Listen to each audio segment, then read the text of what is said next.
Hey, Valentine's Day is coming up. It's right around the corner. Cozy Earth, you can currently get 41% off just by using our code at checkout. That offer disappears February 28th. So take advantage of our 41% discount while it lasts, because after that, 21% isn't as good. No, it's not as good, is it? You can find the Cozy Earth link in the show notes. Make sure you take advantage of our code before February 28th to get 41% off. InfoGo. Find the link in the show notes.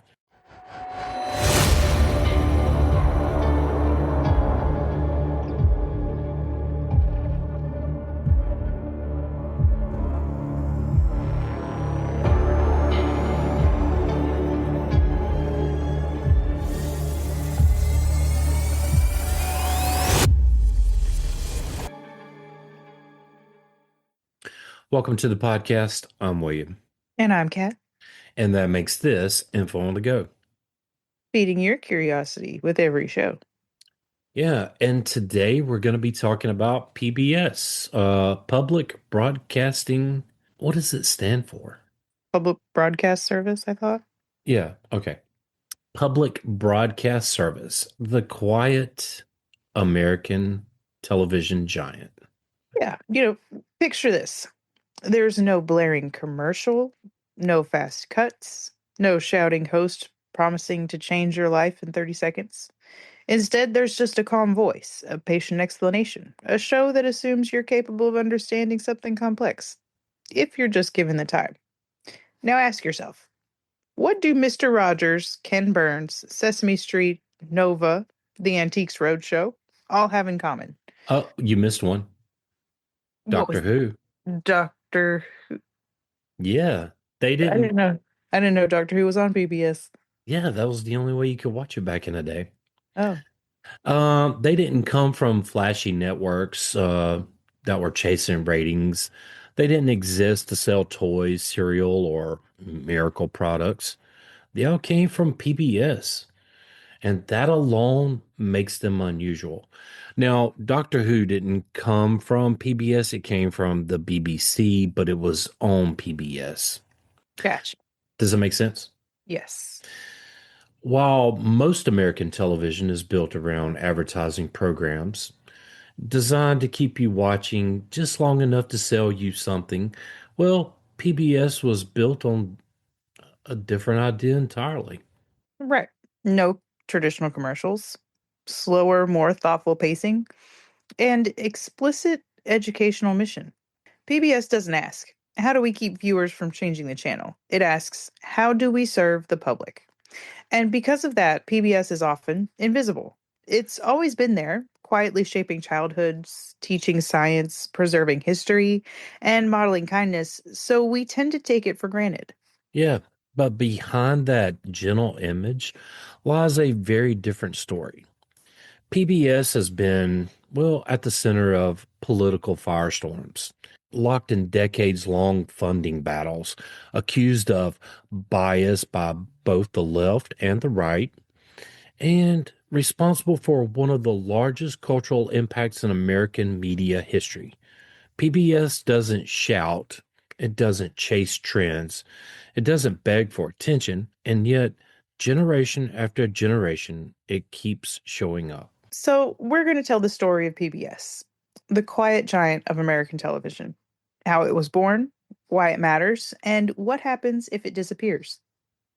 So I guess before PBS, the wild west of early television. So to understand why PBS had to exist, we need to step back to the early days of American television.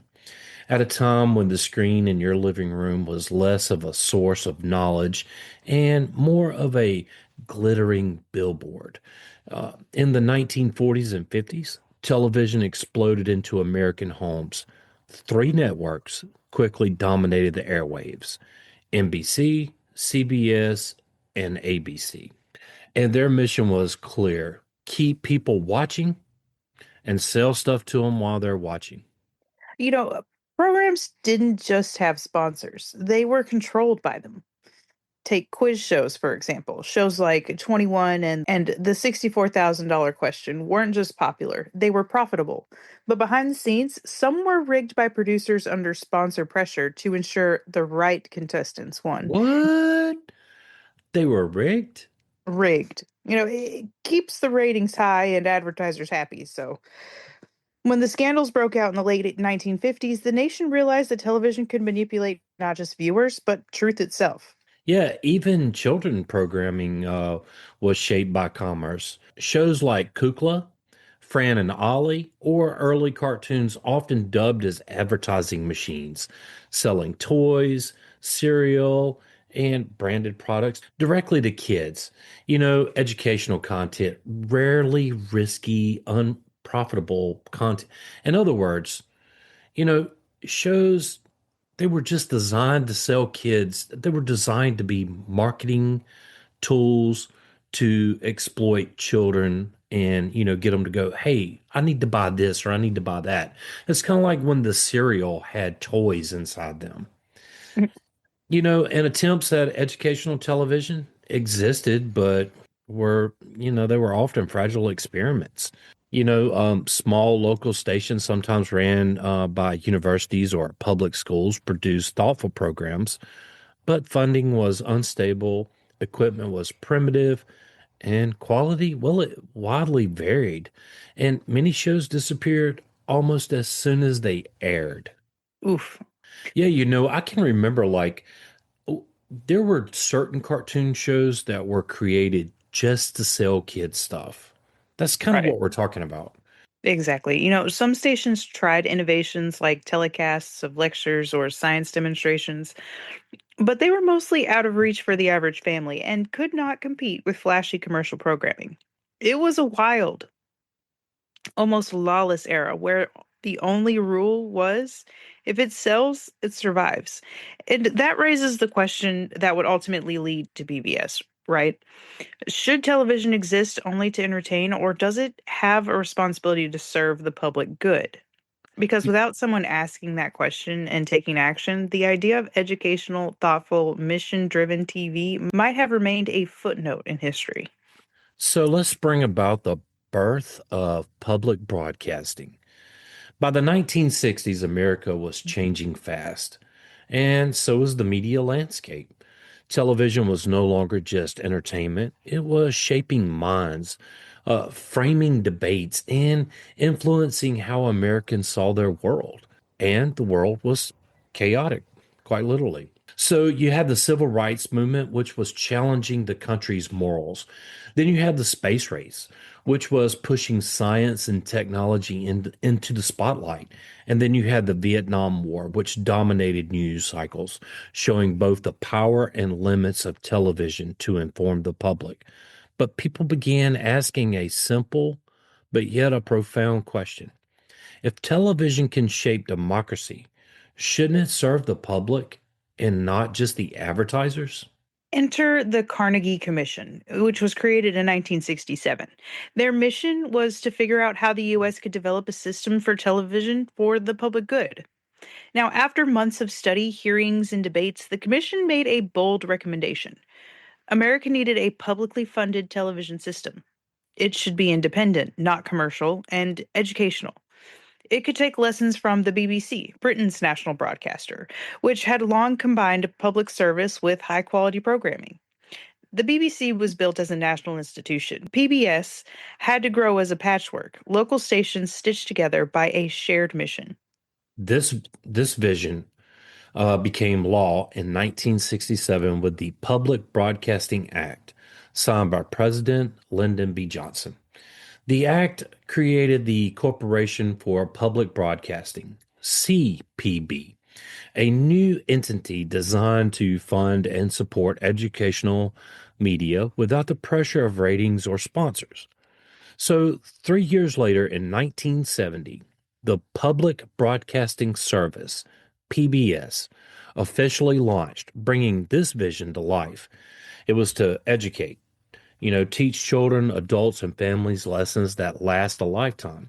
And it was meant to inform, investigate, report, and explain the news and history with depth and inspire. use storytelling, arts, and culture to uplift and engage, and then serve all Americans from big cities to rural towns, from the young to the elderly.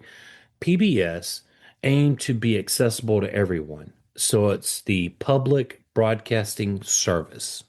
PBS didn't just appear on screens, it was the product of a national reckoning, a recognition that television could be more than entertainment, that it could be a force for learning, civic engagement, and cultural connection. And in doing so, it quietly set itself apart from every other network in America. I have a question. Did you ever watch PBS as a kid? Absolutely. Yeah, I'm trying to think of all the shows that were on there. Sesame Street, yeah, that was a big one. Doctor Who for me was a big one. Arthur. Yeah, Arthur was on PBS. I know that may have been Nick Jr. What else? But I really thought it was on PBS. There was a bunch on PBS. Yeah, there was quite a good bit on PBS. Wasn't Dragon Tales on PBS? I don't know. I know Mr. Rogers' Neighborhood was on PBS. No, Zaboomafoo? could be. Anyway, like I said, I mean PBS was pretty big. Where I come from, we only had four TV stations: NBC, CBS, ABC, and PBS. And you could catch a lot of the Brit sitcoms on there too, late at night on PBS. Hmm. Anyway, But what makes PBS different?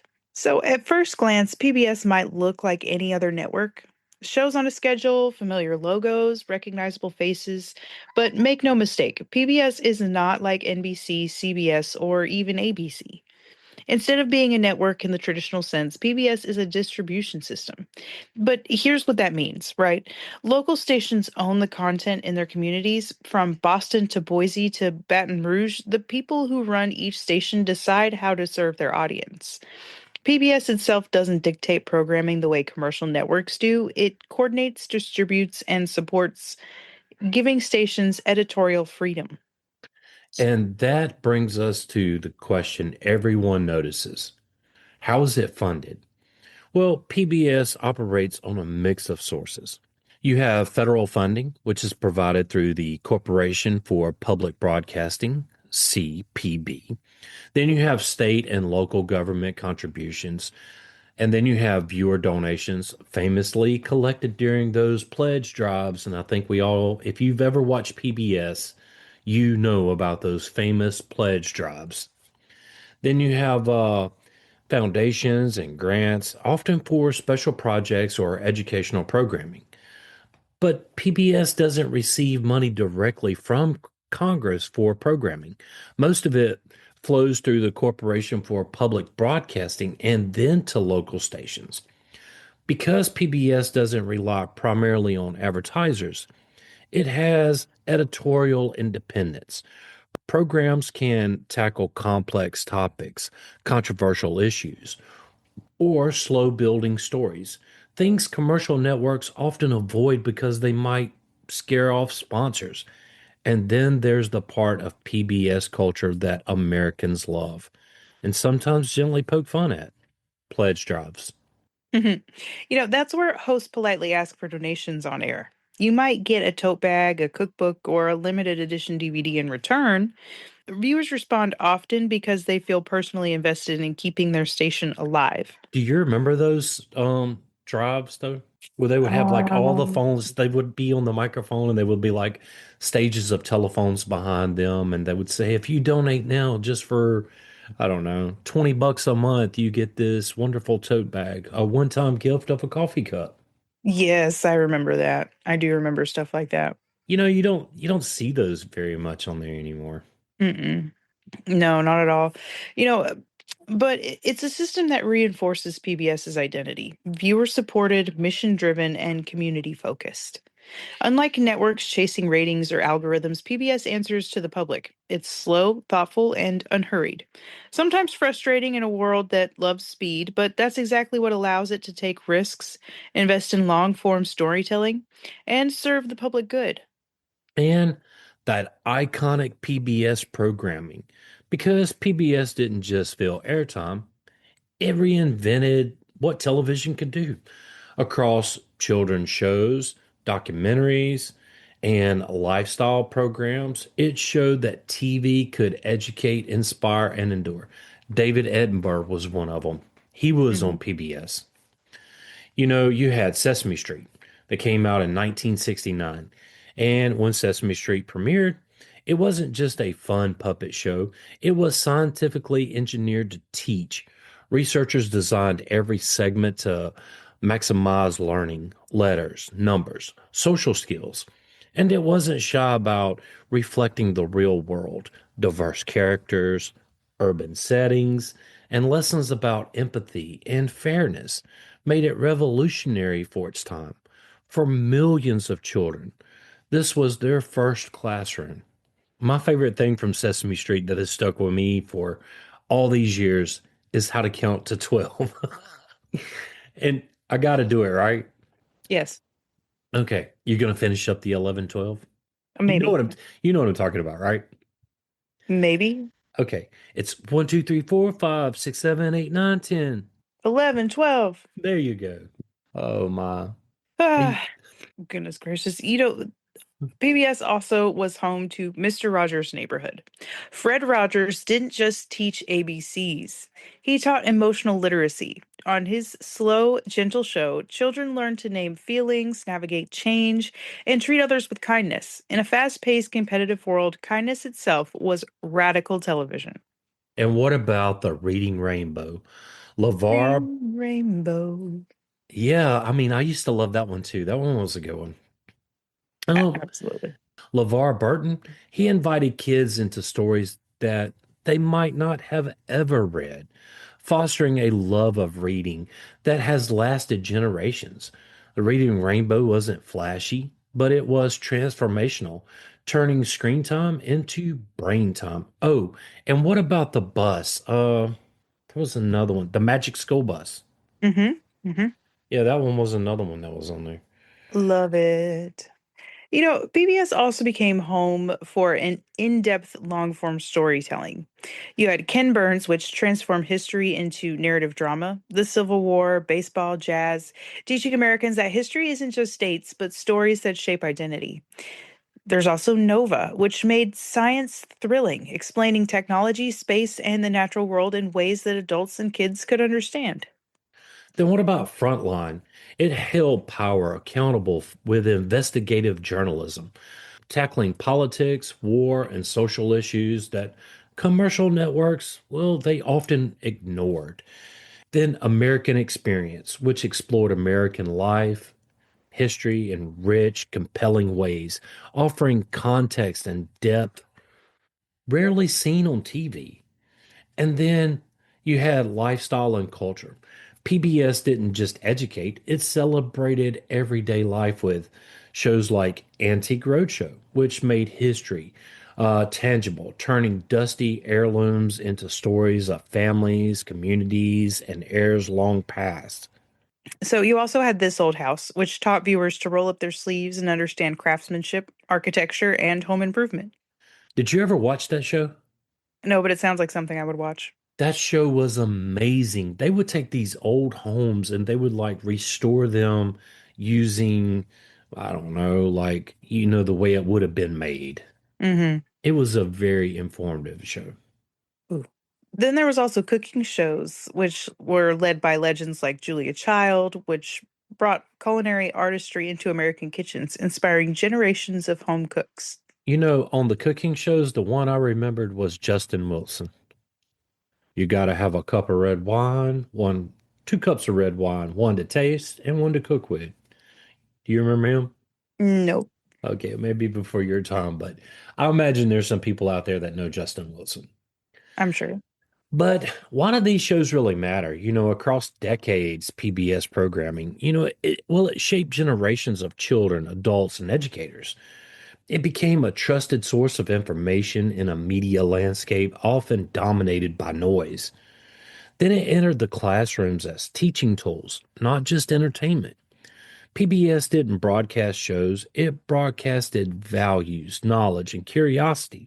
And in doing so, it quietly became an essential part of American culture. Kat, I think before we get into the controversies, criticism, and the political battles, I think we should take a small break. What do you think? Sounds good to me. Stay with us. We'll be right back.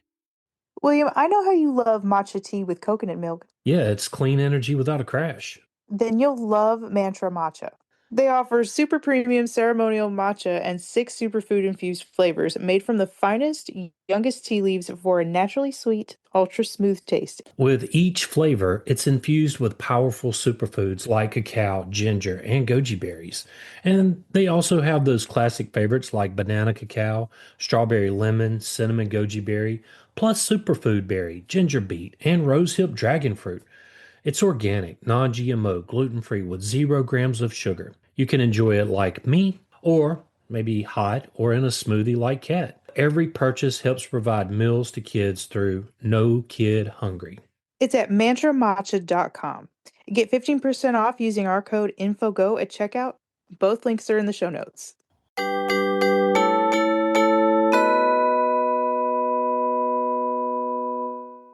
Hey, everybody, we want to tell you about strong coffee. Every morning it starts with a choice. You can settle for just coffee, or you can rise up with strong coffee. And it's the world's strongest cup of joe. Strong isn't just a drink, it's a movement. It stands for striving to reach our natural greatness. It's born from one simple need to be better. They rebuilt coffee from the ground up, infusing organic coffee with collagen, protein, nootropics, and functional ingredients that fuel your body and sharpen your mind. No crash, no compromises, just clean energy, focus, and flavor that fires you up. Yeah, so whether you're chasing kids, chasing goals, or chasing greatness, don't just do it with coffee, do it with strong coffee. And our listeners can save 20% off just by using our code INFOGO at checkout.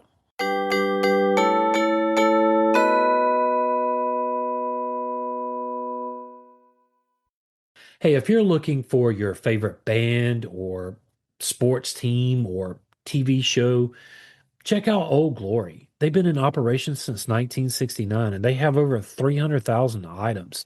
They have from the Beatles all the way to Metallica, NFL, NBA. It really doesn't matter what you're looking for. They have tees, hoodies, hats, gifts, everything a true fan could ever want. And it's family owned and operated. They have fast shipping, free standard delivery on every order.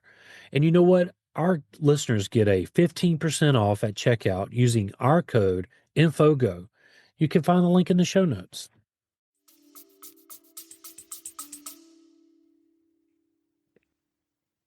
So now that we're back, you know, PBS has always flown a little under the radar, but that doesn't mean it has been free from firestorms. In fact, the network has faced funding fights, political criticism, and editorial controversy almost from the beginning. Over the decades, politicians on both sides of the aisle have repeatedly tried to cut or even eliminate federal funding for PBS. The arguments often sound familiar with a government funded media shouldn't exist, PBS is biased, accused by conservatives and liberals alike, depending on the story. And while the claims can feel dramatic, here's the reality check. Federal funding makes up only a small portion of PBS's overall budget. Yet, even small cuts have outsized consequences, particularly for rural stations, which rely heavily on public funds to survive. Lose that support, and local programming disappears, meaning communities lose their access to trusted news, cultural shows, and even educational content. In some rural towns, the local PBS station isn't just television, it's the only place broadcasting kids' shows, local debates, or emergency alerts when funding gets cut. It's not abstract, it's a dark screen. Wow, that's kind of sad, isn't it? It is. Yeah, PBS isn't afraid of tackling difficult topics, but that courage sometimes draws criticism. Documentaries have been accused of political framing, even when the goal is simply to present facts. Investigative journalism programs like Frontline have occasionally sparked outrage by holding politicians, corporations, or institutions accountable. And the challenge has always been balancing neutrality with truth. And PBS doesn't chase clicks or ratings, it seeks to inform and educate, even if that means, well, ruffling up some feathers. Despite these controversies, PBS's model remains resilient. Its independence from commercial pressures allows it to explore topics other networks might avoid. And while politicians debate its funding, millions of Americans continue to trust and rely on PBS for quality programming that's fair, thoughtful, and educational. In other words, controversy has never been a bug, it's been a byproduct of integrity. Hmm. You know, PBS in the streaming era, well, television has changed since PBS stepped on board. The old days of tuning in at 8 p.m., well, they're no longer define how people watch. So PBS, known for its calm, deliberate programming, has had to adapt to a world dominated by streaming, algorithms, and endless options. I mean, there are endless options today. You have what? Streaming platforms. TV is not even like TV was when I grew up? No, right. Well, PBS has embraced the digital era in several ways. They brought the PBS Passport, which gives members on demand access to a library of shows, everything from Nova to Sesame Street, so you can watch at your own pace. There's YouTube channels and social media, which bring clips, mini documentaries, and science experiments to younger online audiences. And there's also on demand streaming, which ensures that students, families, and curious viewers can access educational content whenever they need it. I didn't know about PBS Passport. I'm gonna have to check that out because I used to love to watch Nova, um, in some of their other documentaries. Same. The competition is fierce. You have Netflix, YouTube, TikTok. I mean, I could just go on and all day long and name drop here. They're fast, flashy, and designed to hook attention in seconds. While PBS, by contrast, is slow, thoughtful, and mission driven, which makes capturing younger viewers, well, a consistent challenge. Yet, this is the very difference in its strength. So, PBS is a trusted brand which is built over decades. Its evergreen content from Ken Burns documentaries to Mr. Rogers episodes remains relevant across generations. Its focus on education, civic understanding, and science gives it a purpose beyond entertainment. The network has also proven its value in times of need. During COVID-19, PBS became a lifeline for remote learning, broadcasting lessons and educational programming for children stuck at home. And in emergencies, local PBS stations serve as trusted information sources, offering vital news and guidance when it matters most. In a media landscape obsessed with clicks, trends, and viral moments, PBS offers something rare: stability, trust, and substance. It may not always be the loudest voice, but it remains an essential one. You know, Decades of quiet work have left PBS with a lasting imprint on American life. It influence, well, it can be felt in ways both obvious and subtle. Childhood education, like millions of children grew up learning letters, numbers, empathy, and curiosity through shows like Sesame Street, Mr. Rogers' Neighborhood, and The Reading Rainbow. Man, Mr. Rogers had the best theme song ever, though. Yes. Would you be my neighbor? Could you be my neighbor? Won't you be my neighbor? Anyway, then you have the media legacy. PBS taught viewers to think critically, question sources, and understand the world, not just passively consume content. Then you have civic understanding from Ken Burns documentaries to Frontline.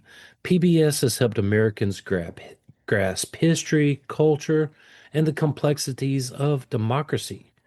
But here's the thing about PBS, it's not flashy, it doesn't chase any kind of trends, and it really doesn't try to go viral. In fact, instead, it just quietly shapes society, one viewer, one classroom, one family at a time. So here's a question to leave you thinking: what would America look like without PBS? Could you imagine life in America without Mr. Rogers? No. I Yeah. I really can't. I- imagine a world without thoughtful documentaries even, without educational children's programming, without that calm, trustworthy presence and a noisy media landscape. It's a world most of us have never truly known, but PBS has made it richer, kinder, and even smarter. Consider supporting your local PBS station, whether through donations, memberships, or just spreading the word. PBS may be quiet, but its impact is immeasurable. And for millions, that quiet presence is priceless. And I think, Kat, before we wrap this thing up, we do what we do and give some weird and interesting facts about PBS. What do you think? Absolutely. You want to go first? Yes. All right. PBS isn't really a network. PBS doesn't own most of the stations that carry its programs, and the local stations own themselves. PBS just distributes shows and coordinates schedules. It's less like NBC and more like a co op. That's extremely unusual in American media. Hey, I like that, a co-op. Fact number two, Mr. Rogers testified before Congress and basically saved PBS. Yeah. In 1969, public broadcasting was on shaky ground. Senator John Pastor was chairing hearings on whether federal funding for PBS should be reduced or eliminated altogether. Many lawmakers saw educational television as expendable, especially in a tense political climate. But Fred Rogers, well, he wasn't a polished politician. He didn't bring charts, rating data, or legal arguments. In fact, he brought Mr. Rogers. When it was his turn to speak, Rogers didn't argue.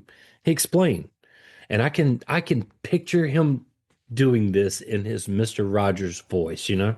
He described how Mr. Rogers' neighborhood helped children understand their emotions, anger, fear, sadness, and how naming those feelings could prevent violence later in life. He even did one of the lyrics to one of his songs. What do you do with the mad that you feel? And for about 6 minutes, the Senate hearing room, which was normally filled with people in the background and busy noise, it just went dead silent. And when Mr. Rogers finished, Senator Pasteur paused, then looked up and said, looks like you just earned 20 million. No raised voices, no partisan sparring, just a gentle man explaining why kindness and emotional education mattered and being believed. It's one of the rare moments in American political history where empathy, not outrage, carried the day, and it perfectly reflects PBS itself. Soft spoken, underestimated, and quietly powerful. And you can watch that on YouTube, and I suggest you do because it's amazing. Sesame Street was designed like a science experiment. When Sesame Street debuted in 1969, it didn't just look different from other children's television, it was built differently from the ground up. The creators didn't rely on instinct or tradition, they relied on research. Psychologists, educators, and child development experts worked alongside writers and puppeteers to design every segment with a specific learning goal in mind: letters, numbers, problem solving, and social skills. But they didn't stop there, they tested it. Children were brought into viewing rooms and observed through one way mirrors. Researchers tracked when kids leaned forward and when they looked away. If attention drifted, the segment failed, no matter how clever or expensive it was. Some sketches were shortened, others were reworked, and a few were cut entirely. The result was something radical for its time: a television show that treated children as capable learners and treated television itself as a teaching tool that could be measured, refined, and improved. On the surface, Sesame Street feels warm, playful, and gentle. But behind the scenes, it was relentlessly optimized for learning, using science, data, and experimentation to give kids the best possible start. It wasn't just for entertainment, it was one of the largest educational experiments in American history. And it worked. In our Lost Media episode, you know how we were talking about, the banned episode of Sesame Street with the Wicked Witch from The Wizard of Oz? Yeah. I went and watched that. I cannot for the life of me figure out why that show was banned. Who knows? It's on YouTube. Check it out. PBS shows are used as court evidence. PBS documentaries aren't just watched. Well, yeah, they're used in court. Over the years, episodes of Frontline and Nova have been cited in court cases, referenced during congressional hearings, and included in academic research, not as entertainment, not as an opinion, but as carefully documented sources of record. That's almost unheard of on regular television, right? Commercial television is built for intimacy. What grabs your attention tonight? What drives ratings tomorrow? While PBS, by contrast, it's built slowly. They rely on primary sources, expert interviews, peer-reviewed research, and meticulous fact checking. Stories unfold over months or years, not days. And because of that rigor, a frontline investigation can outlast the news cycle that inspired it. A Nova episode can remain relevant decades after it's first aired. In some cases, judges, lawmakers, and scholars have treated these programs like TV shows. In some cases, judges, lawmakers, and scholars have treated these programs less like TV shows and more like extended public record. In other examples of PBS's quiet power, while other networks chase attention, PBS builds credibility. And in a world flooded with information, that credibility sometimes carries enough weight to stand up in court. In the early years, Congress worried PBS was becoming too influential. Funding limits pushed stations to rely on viewers, hence pledge drives. Ironically, those awkward donation breaks became proof that viewers valued PBS enough to support it voluntarily. Yeah, they only need one more donor. I'm sorry, I'm not picking. I just remember, they used to do the Jerry Lewis marathons Mm-hmm. and do those drives. That's what turned me on to Jerry Lewis too, by the way. Gotcha. Yeah, anyway, Antique Roadshow accidentally creates millionaires. Who knew? People have discovered hidden masterpieces, family items worth hundreds of thousands or even millions. But the weird part of that is many of those guests, they don't even sell after finding out how much it's worth because the emotional value often outweighs the price tag. Very PBS synergy, right? Mm-hmm. Ken Burns' style was partly an accident. The famous slow pan across photographs, now called the Ken Burns effect, was originally a workaround. Early documentaries lacked enough video footage, so Burns animated still images, which is a limitation turned into one of the most recognizable storytelling styles in history. PBS is one of the most trusted media brands in America across decades of surveys. PBS consistently ranks above commercial networks, cable news, social media platforms. Well, I mean, social media platforms have just become a cesspool of false information. For sure. We need to do a whole thing on that. How, false information is 70% likelier to show up on your social media feed than the true, um, than the truth, which is 30% less likely. Right. Anyway, it just goes to show, we live in an era of misinformation. And, PBS is still out there. And that's kind of extraordinary, isn't it? Right. Some PBS stations still broadcast from tiny facilities, especially in rural areas. There's small staffs, aging equipment, shoestring budgets, yet they still produce local debates, educational content, and emergency broadcasts, often outperforming better funded commercial outlets during crises. PBS has been declared dead repeatedly, but it keeps surviving. It's been pronounced obsolete more times than almost any other media institution in America. First, cable television was supposed to kill it. Hundreds of channels, sharper visuals, nonstop entertainment. Then the internet arrived, and experts said no one would sit through long form documentaries or educational programming anymore. Then streaming took over. Algorithms replaced schedules, and attention spans, well, they basically just vanished. And each time, PBS has adapted. It expanded into cable partnerships. It built a strong digital presence. It launched PBS Passport, putting decades of trusted programming on demand. Quietly, methodically, and without chasing trends. But survival hasn't just been about technology, it's been about funding. Even today, PBS and local stations face renewed calls to reduce or eliminate public funding. The arguments are familiar and cyclical, resurfacing every few years under a new headline or budget proposal. And while federal funding makes up a relatively small portion of PBS's overall budget, it remains critical, especially for smaller and rural stations. When those funds are threatened, PBS doesn't respond with outrage or ad campaigns. It responds the way it has for decades by leaning on local communities, educators, viewers, and members who understand what is at stake. Because PBS was never built to dominate the market, it was built to endure. In an industry obsessed with disruption, PBS presents something almost radical: continuity, a place where knowledge isn't rushed, where stories aren't disposable, and where the public service still has value. Time and time again, PBS has outlasted predictions of its demise. Not because it's loud, not because it's flashy, but because when everything else changes, PBS, well, it keeps doing one thing it was designed to do: serve you, the public. I love this one. I, PBS was a part of my television channel surfing when I was a kid. Not channel surfing, but programming, I guess.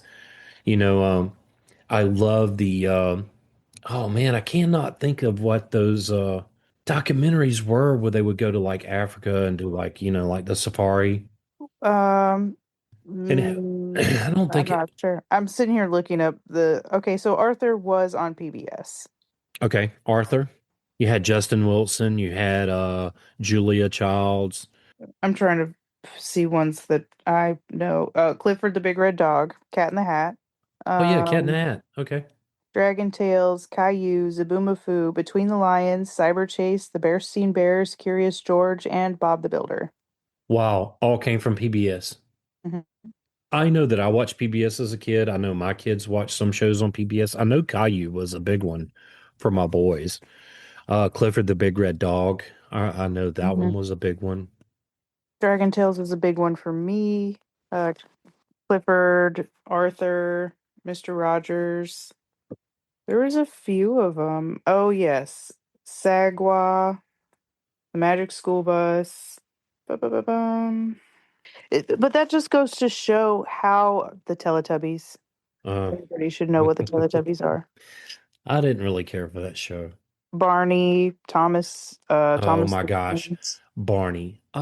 So my daughter's gonna kill me for this, but Barney, the Barney theme song is "I love you, you love me." No, wait, I love We're you. a happy family Wait with a a minute, great big hug and a kiss from me to but you. but it goes, "I love you, you love me." That's how it goes, right? Right. This is how she would sing it. I love me, you love me. That's precious. uh, and Uh, so, but I remember I took her to a Barney show, and it was kind of fun. It was kind of, I mean, she was little, but she did used to sing it that way, and I was like, yeah, I guess everybody does love you. It's usually how it goes. But I mean, PBS has been around. Hopefully it'll continue to stick around. I mean, I know Sesame Street is no longer, but that's kind of sad too. I don't know. It's still relevant. We watch it at my house, and we to the point where we were watching Elmo, and they have full body Elmo now, and they've changed the Elmo theme song, so it's not la la la la Elmo's World, right? It's something else. I couldn't tell you what it was because I didn't watch long enough. But Well, that's kind so of cool. yeah, Casey's like, it's weird to see his feet. I'm like, same. Why do we need to see Elmo's feet? It got the message across just fine from like the chest up and the We're little gonna stick have to dance. do an episode on Tickle Me Elmo for Christmas. Oh my God, absolutely. Yeah, that because that was I remember trying to chase to find that thing. Zoom. See, I knew Zoom was on there too. I remember Zoom. Zoom was a really good one. In any case, that's all I've got before I find more shows that we used to watch as kids. That's pretty much all I've got too. Like I said, I know PBS didn't create Doctor Who, but that was where I could go watch it when I was a kid. Ah, Because makes sense. they would take some shows from the BBC and put on there, but anyway. They also had a different, like, animated history one.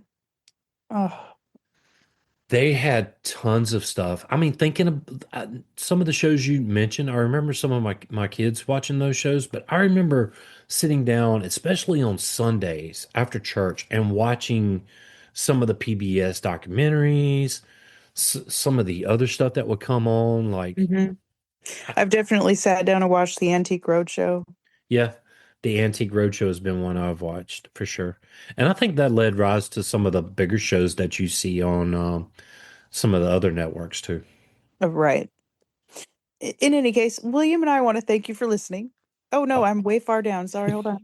If you would like to support this podcast, tell a friend and help get the word out. Yeah, if you want to help us keep the show going, you can do so at Patreon. You can find that link in the show notes. And as always, William and I want to thank you for listening. Yes, thank you, whether you've been with us from day one or just tuned in. Join the Facebook group at Info on the Go Over there, you can share with us your show ideas, or ask us a question. but follow us wherever you get your podcast.